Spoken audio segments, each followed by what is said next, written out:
Turning now to another substance taking center stage in politics and pop culture these days, marijuana.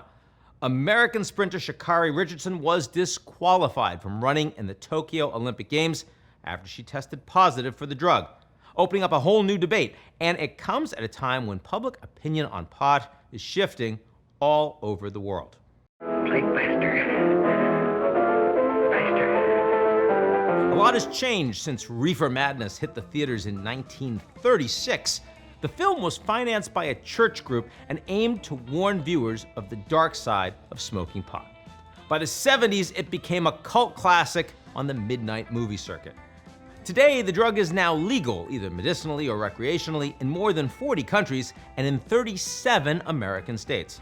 And in the most famous marijuana capital of the world, Amsterdam, the Dutch government estimates that 58% of foreign tourists visiting the city do so primarily to light up. However, that could soon come to an end. The city's current mayor wants to ban non-residents from buying marijuana. Geez, what's she smoking? Might not be a problem for many pot smokers as other parts of the world head towards legalization themselves, a move that has tended to bring a lot of money. Let's start with the United States, where in 2012, Colorado became the first state in the nation to legalize weed. Since then, the Centennial State has surpassed $10 billion in sales and has collected over $1.6 billion in taxes in the last 6 years.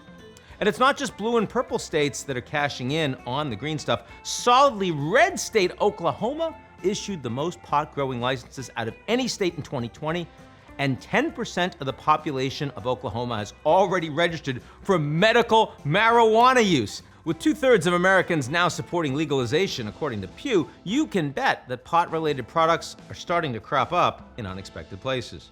Carl's Jr. is testing out a new burger in Denver. Yeah, it has a sauce infused with CBD. It's called the Rocky Mountain High Cheeseburger Delight. Tonight, the debate over veterinary marijuana, cannabis to treat health problems in your pet. Could the hottest new beauty secret be marijuana?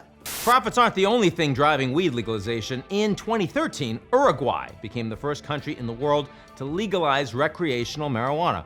Officials hoped that this move would blunt the power of drug cartels. Yeah, that was a pot pun. Mexico, where cartels have a strong foothold, will soon become the largest legal weed market in the world after its Supreme Court ruled that prohibition was unconstitutional. And our neighbor to the north has joined the club too. Canada became the second country to fully legalize pot. Canadian Prime Minister Justin Trudeau hoped that this move would address some of the inequalities baked into the country's criminal justice system. Another pot pun. What about some places you wouldn't expect? Officials in Thailand want to open up its medical marijuana market to foreigners after the pandemic as a means to help bolster a battered economy, but they got to get through COVID first. Oy.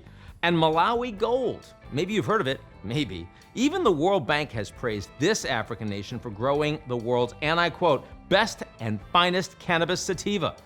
And with declining tobacco revenue, farmers are welcoming the plant's new legal status. Even SpaceX is in on the herb. In 2020, they sent a strain of cannabis with low levels of the hallucinogenic compound THC to the International Space Station so that astronauts could study how zero gravity impacts the plant. But even as weed reaches new frontiers in the quest for legalization, it remains to be seen just how high public support will grow around the world. Okay, we're done with that.